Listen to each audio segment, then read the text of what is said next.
Hey, all you cool cats and kittens, it's your favorite history teacher back at you again with another historical video. And today we finish off World War II. I know finally we're done, or we will be finishing soon. And yeah, it's been a long journey, and let's end this journey. So I'm gonna share my screen. Um, I will say, as I've stated before, this is one of the more heavily documented events in world history, and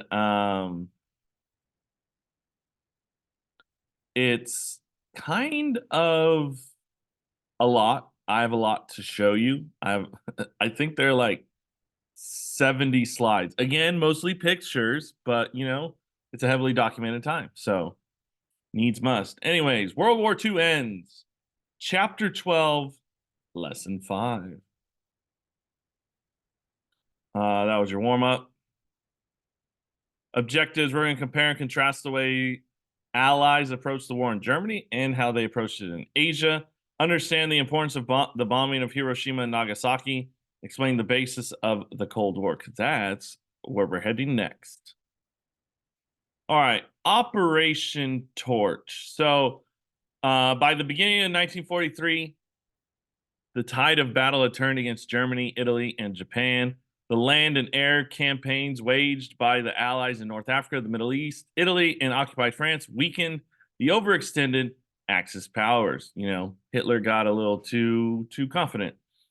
Axis forces in Tunisia surrendered May 13th, 1943. The Allies then crossed the Mediterranean and carried the war into Italy, an area that Winston Churchill called the soft underbelly of Europe. After taking Sicily, the Allies began an invasion of mainland Italy in September. So the war in Italy, or the battles that take place in Italy, will pretty much carry on until the end of the war. So from September 1943 until basically April 1945, the struggle for Italy was real. After Sicily fell, it's the island next to the boot, or the island that makes the boot. King Victor Emmanuel III arrested Mussolini, but in a daring raid, the Germans liberated him. He was then made the head of a German puppet state in northern Italy as German troops moved in and occupied much of the country. The Germans will set up defense lines in the hills south of Rome. The Allies will advance up the peninsula with heavy casualties, but they took Rome on June 4th, 1944. By then, the Italian War was secondary, as the Allied forces will open up their long-awaited second front in Western Europe, the front that Stalin wanted the Allies to open up with way back in, I believe, 42. But obviously, we weren't ready. And yeah. Hello? All right, so that's Tunisia. This is about just the end of where the Axis power surrendered. Okay, Tunisia, and then obviously the next stopping point would be Sicily. Why invade France all the way up here when you can do the soft underbelly of Europe? So it's easier. I don't know why these guys are laughing and smiling, but maybe because they don't have to deal with Hitler. Red lines are the British, blue lines are the Americans. And it was a struggle.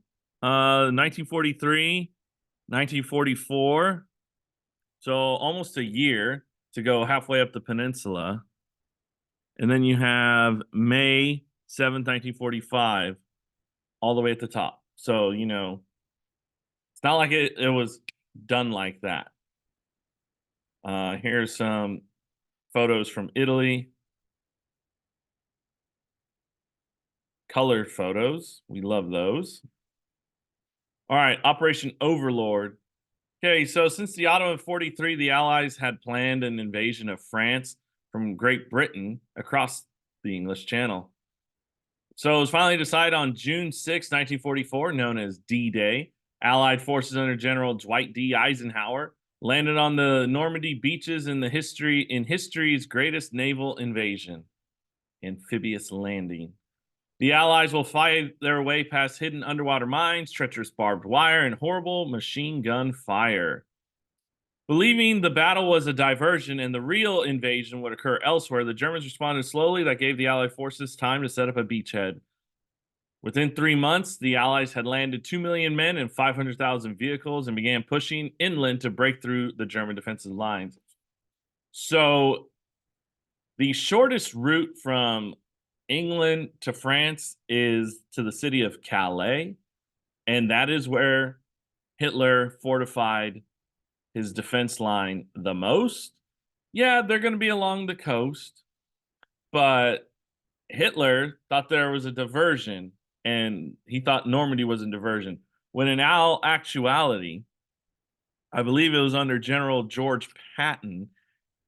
True story. He had inflatable tanks that set sail from Dover to Calais, the shortest route. And that was the diversion point. They I think it was like 150,000 men were sent for this invasion of Normandy. So you got 150,000 men. You probably have, give or take, I would say less than 10,000, maybe more, but 150,000 to 10,000, 20,000 numbers. Play the numbers game. The Allied troops will begin marching their way through and liberate Paris by the end of August 1944, so in just a short 2 months.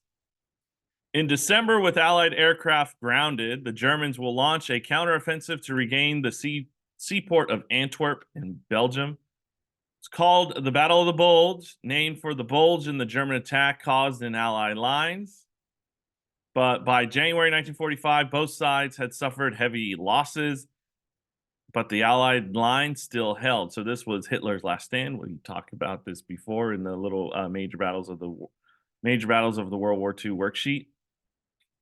So in March, the Allies crossed the Rhine River and advanced into Germany. At the end of April 1945, Allied armies in northern Germany moved toward the Elbe River, where they linked up with the Soviets. So this is the divisions. There are 5 beaches: Utah, Omaha, Gold, Juno, and Sword. And the what do you call it? The heaviest gunfire was at Omaha Beach. Largely, the other beaches weren't as heavily defended as was Omaha, and that's where we will watch Saving Private Ryan. Again, here's diversion from Dover to Calais. Let's have the diversion in Normandy's all the way over here. They're smart. Okay, here's a D-Day for all you Boom Beach nerds out there. Here they coming. And this is after. Liberating France. Paris marching parades. More, I think this is in Germany, or this is the Battle of the Bulge. Battle of the Bulge. More maps. You know, we love a good map. All right, Soviet Supreme. So the Soviets had come a long way since the Battle of Stalingrad in 1943. Soviets soundly defeated the Germans at the Battle of Kursk, July 5th to the 12th, which is the greatest tank battle of World War II, solely fought with tanks. Soviet forces now began a steady advance westward by reoccupying the Ukraine by the end of 1943 and also moved into the Baltic states, Estonia, Latvia, Lithuania in 1944. Advancing along the northern front, Soviet troops occupied Warsaw in 45, entered Berlin in April, while Soviet troops along a southern front swept through Hungary, Romania, and Bulgaria. As Allied forces advanced into Nazi-occupied Europe, they also liberated the concentration camps and death camps. Remember, the Soviets were the first to come across the concentration camps and death camps. Although the Nazis tried to destroy some of the evidence, the Allies were able to see for themselves the crimes against humanity carried out by the Nazis. By January 1945, Adolf Hitler moved into a bunker 55 feet under the city of Berlin. In his final political testament, Hitler, consistent until the end of his anti-Semitic views, blamed the Jews for the war. Hitler will commit suicide April 30th, 1943, 2 days after Italian partisans shot Mussolini. May 7, 1945, Germany surrendered and the war in Europe was finally over. Now, there is some speculation that Hitler committed suicide. There's a show called Hunting Hitler. Now, obviously, Hitler would be dead by now because he was born in 1889, something like that. Okay, so ain't no way he's still alive now. But there is large speculation that Hitler committed suicide. And so there's this TV show, it was on the History Channel a handful of years ago, and I watched it. It's called Hunting Hitler. And there is evidence, just so you know, the bodies were burned. They were burned after they committed suicide. And you have, DNA testing shortly thereafter is able to identify Eva Braun, his mistress, his wife, as one of the bodies, but the second body was unrecognizable.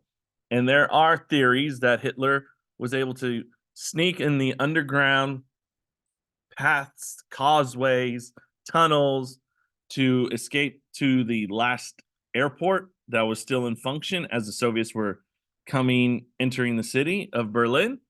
And supposedly he got out, made his way to Spain because Spain, fascist state, fascism, Nazism, and he will slowly make his way down to Argentina, where people were being interviewed from that had like German ancestry, and it's very interesting. And I could go on about this, but look it up yourself.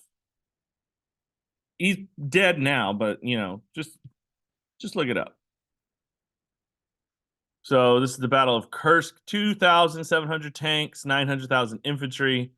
Russians had 3,306 tanks and over 1,330,000 infantry. So a lot of tanks, more tanks.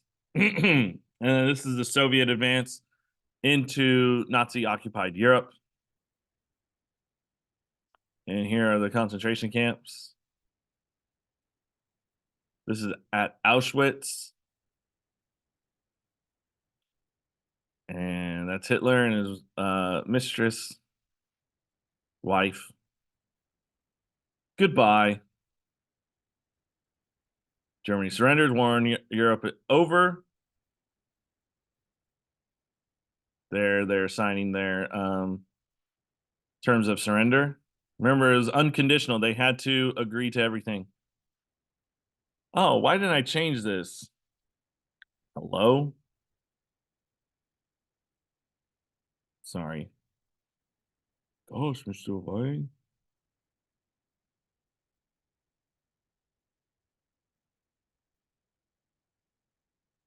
All right. Island goals. So the war, we're going to switch over now because war in Europe's over. So now we got to focus on the war in the Pacific. The war in Asia continued beginning in 1943. U.S. forces went on the offensive and advanced across the Pacific, called island hopping. The U.S. Armed Forces Far East largely comprised of the Philippine Commonwealth Army, along with Filipino forces expelled the Japanese from the Philippines. So this would prove to be important to further the success of the Allies as the U.S. and their allies continued their island hopping campaign. By the beginning of 1945, the acquisition of Iwo Jima and Okinawa would help the Allied military power draw even closer to mainland Japanese islands. The islands of Iwo Jima and Okinawa were of great strategic importance as Iwo Jima IJ was essential to the air war on Japan. The small volcanic island had two airfields used by the Japanese to attack Allied aircraft and support their naval forces. So the Allies believed capturing Iwo Jima would lessen the Japanese threat and they could aid in the invasion of the Japanese mainland. And the Allies also hoped that controlling Okinawa would also provide them with a base near the mainland. So you've documented these on maps, so it shouldn't be a surprise that these two islands are very close to Japan. And as I've said before, the closer and closer the Americans with their allies got closer to Japan, the tougher the Japanese will to fight was. And that's going to lead to the questions of, do we invade or do we not invade? So, U.S. Armed Forces Far East, that was their symbol. I think that's the Filipino national flag. Again, Iwo Jima, Okinawa, Hiroshima, Nagasaki. All right, bloody victory. So the Allies were victorious in both battles, but the victories came at a great cost. Casualties were great on both sides. Remember, casualty is not just death. A casualty is also wounded. Um, just for stipulation purposes. Casualties were great on both sides as fighting in the Pacific between American and Japanese forces were brutal due to the prejudices each side had for the other. Many leaders and strategists began to fear even more losses if the war in the Pacific continued. This will leave Harry Truman becoming president in the US after FDR died in April with a difficult decision to make. I wonder which decision he chose. This is at Iwo Jima. You see this picture or you see this scene in the Marine Corps commercials, and this photo is supposed to symbolize the struggle it was to capture the island. Yes, they were successful, but it was still a struggle. Here you have some pictures that were captured. More pictures, dead bodies. Battle of Iwo Jima for about a month, a little over a month. I believe this is Okinawa, and this is the actual island my grandfather fought or participated in. And I'll tell you the story. Tell you the story. And this is a picture from Hacksaw Ridge, the actual Hacksaw Ridge. And this is the island of Okinawa. I believe Hacksaw Ridge is right around here because they were able to, counterattack. So I think it's right around here, Hacksaw Ridge. FDR died, R.I.P. He was president since 1933? 1933 to 1945. It's so sad too because he didn't get to witness Hitler committing suicide and the Axis powers formally surrendering. And he didn't get to see the end of the war. But he was our president for 12 years, I believe. That's Harry S. Truman, our president after FDR. All right, the ops. So scientists like Enrico Fermi and J. Robert Oppenheimer worked on a top secret project called the Manhattan Project. Their efforts would lead to the development of the atomic bomb, but some questions came up about its use. Should he, Truman, use the newly developed atomic weapons to bring an end to the war? If the U.S. invaded Japan, Truman and his advisors were convinced that the American troops would suffer heavy casualties. There were only two bombs, and no one knew how effective they would be. But if you've watched Oppenheimer, you know that they spend about, what was it, $1 billion, $2 billion developing the bomb. So there are pros and cons. Why bomb when you could, why bomb civilians when you could totally set it off on a desolate island close to Japan, and you can see the results afterwards. Or you spent all this money, why not use it? Or was it used to deter Stalin from taking Japan himself? You never know. Well, those are the main ideas. There are some other conspiracies as well. The first bomb was dropped on the Japanese city of Hiroshima, August 6th, and with no word from the Japanese for surrendering, 3 days later, a second bomb was dropped on Nagasaki. Both cities were leveled as more than 200,000 people died, some immediately, and others after suffering the effects of radiation poisoning. The devastation led Japanese Emperor Hirohito to accept the Allied forces' demand for unconditional surrender, August 14th, 1945. So that's Enrico Fermi, Oppenheimer on the right. That is the Trinity test in Alamogordo, New Mexico, that the movie was largely based around. That is Hiroshima's mushroom cloud seen from the sky. That's Nagasaki. This is Nagasaki before the bomb. This is Nagasaki after the bomb. Clear destruction. I think this is a photo from like an atomic bomb 50 miles away. So pretty freaking crazy. Again, destruction. Those were the pilots. They flew the Enola Gay. All right, numbers. So World War II was finally over. 17 million people had died in battle, around 20 million civilians perished as a result of all the ground campaigns, bombings, and other actions against civilians. The Soviet Union alone lost more than 20 million soldiers and civilians combined. So out of the 37 million deaths, 20 million were Soviet. Some estimates place total global losses at 60 million, or 3% of the total population. The dropping of the atomic bombs in Japan also marked the beginning of a nuclear age. After the war had witnessed the deadly potential of nuclear energy, other countries raced to build their own nuclear weapons. In August 1949, the Soviet Union set off its first atomic bomb, starting an arms race with the U.S., which will last for the next 40 years. These are deaths. Blue line means total deaths as percentage of 1939 population. Military deaths are in red. Civilian deaths are in orange. So pretty wild, pretty wild. More civilians in Soviet Union died. More civilians in China died than soldiers. It's more soldiers died than civilians in Germany. Is the US on here? Where are they? They should have some line. No real civilians died in World War II for the United States. United Kingdom, that's a surprise because that seems like it should be a little bit high. I mean, maybe not. The bombing of Britain. All right, Burr, it's cold in here. Is this the last slide? I believe so. All right, World War II accelerated the decline of European power worldwide and the rise of the United States militarily, economically, and culturally.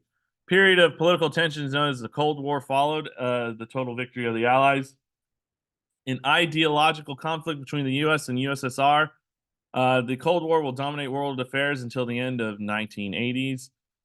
Stalin, Roosevelt, and Churchill were the leaders of the Big Three, Soviet Union, United States, and Great Britain of the Grand Alliance. They will meet in Tehran, Iran, in November 1943 to discuss strategy of their major tactical decision concerning the final assault on Germany, an American-British invasion through France scheduled for the spring of 44. Springtime, which is right now, and the Allies didn't invade until June. Just letting you know. The acceptance of this plan had an important consequences as it meant the end that the Soviets and British American forces would meet and defeated Germany along a north-south dividing line. Soviets would liberate Eastern Europe as the Allies also agreed for a partition of post-war Germany. The big three powers met again at Yalta in southern Russia, February 1945, and by then Germany's defeat was assured. Western powers, having once believed the Soviets were in weak position, now faced the reality of 11 million Soviet soldiers taking possession of Eastern Europe and much of Central Europe. So, Soviet Union versus the United States, Cold War. This is at Yalta. No, this is at Tehran. Look at this is 43. Okay. And this is 1945. So, FDR was in decline. This is division of Germany. Don't be suspicious. All right. Stalin was also deeply suspicious of the Western powers since he had wanted a buffer state to protect the Soviet Union from possible future Western aggression. Germany had been invaded in World War I. Germany had been invaded in World War II. Or the Soviet Union, Russia had been invaded in World War I and World War II, and they didn't want it to happen again. This would mean by establishing a pro-Soviet governments along the Soviet Union's borders. Roosevelt favored the idea of self-determination. Woodrow Wilson is happy. For Europe, which involved a pledge to liberate Europe to create, quote, democratic institutions of their own choice through free elections. Roosevelt agreed to Stalin's price for military aid against Japan. The Sakhalin and Kuril Islands, ruled by Japan, were going to be given to them, as well as two warm water ports and railroad rights in Manchuria. The creation of the United Nations was a major American concern because the League of Nations was. Both Churchill and Stalin accepted Roosevelt's plan for the establishment of the UN, and the first meeting was set for April 1945. The issues of Germany and Eastern Europe would be treated less decisively. After Germany was surrendered, the Big Three agreed to divide Germany into four zones, one for the U.S., Great Britain, France, and Soviet Union to occupy and govern.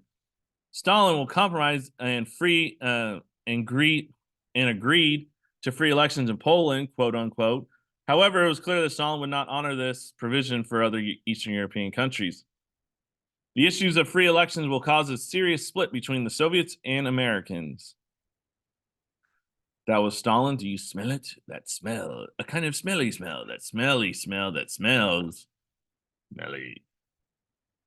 And this is what Europe would be divided against. That's the UN logo.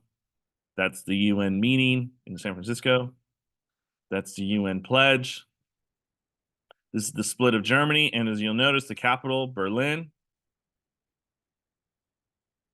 And then this is Stalin talking to Uncle Sam in a cloud. All right, the Truman Show. So President Harry S. Truman's assumption in presidency after FDR's death, followed by the use of atomic bombs in Japan, helped accelerate the disintegration of the fragile alliance among the Big Three. During the Potsdam Conference of 1945, Truman demanded free elections in Eastern Europe. Stalin responded, a freely elected government in any East European countries would be anti-Soviet, and we cannot allow. And that we cannot allow. Stalin sought absolute security for the Soviets, and free elections would threaten his goal of controlling Eastern Europe. Short of an invasion by Western forces, nothing would undo the developments in Eastern Europe. And after the war's most destructive conflict had just ended, very few supported this policy of invasion. So that's the new Big Three: Stalin, Truman, and Clement Attlee. He was newly elected during this meeting, during this conference, because there are pictures with Churchill and then there are pictures with this guy. So it's very funny. Excuse me while I reach Stalin. All right. The Allies agreed that there should be the leaders who committed crimes against humanity should be put on trial. 1945, 1946, Nazi leaders were tried and condemned at war crime trials in Nuremberg and Germany. War crime trials were also held in Japan and Italy. The UN General Assembly voted unanimously in 1948 to create a UN Convention on the Prevention and Punishment of the Crime of Genocide, which criminalized acts committed to destroy ethnic, national, racial, or religious groups. That didn't age well. This is the Nuremberg trials for the Nazi leaders. These are the Tokyo War trials for the Japanese. Not a lot were caught for Japan because they either chose suicide or they ran. So very few there. All right, curtain call. Hopefully, this is the last slide. After the war slowly receded into the past, the new struggle was already beginning. Many in the West thought Soviet policy was a worldwide communist conspiracy. The Soviets viewed Western and especially American policy as nothing less than global capitalist expansionism. This conflict between economic and political systems would come to define the post World War II period. And in March 1946, in a speech to an American audience, the former Prime Minister Winston Churchill declared, "An iron curtain has descended across the continent, dividing Europe into two hostile camps." Stalin branded Churchill's speech a call to war on the USSR. Only months after the world's most devastating conflict ended, the world seemed to be bitterly divided once again. And this is this iron curtain. It's not physical, it is theoretical, but this is the divide between capitalist democratic Western Europe and communist Eastern Europe. And again, more picture. Germany was split into East and West Germany, East and West Berlin. That's Churchill giving a speech. You got America worried about their money, you got the Soviets worried about the world. Ba-ba-ba-bum. That is going to conclude our lecture. Whew, I told you it was a lot. Jeez Louise. So yeah, I'm gonna keep it short, keep this outro short, because I think I'm running out of time. This is gonna be a long lecture. Sorry about it. Anyways, your homework is page what was it? I think it was 475.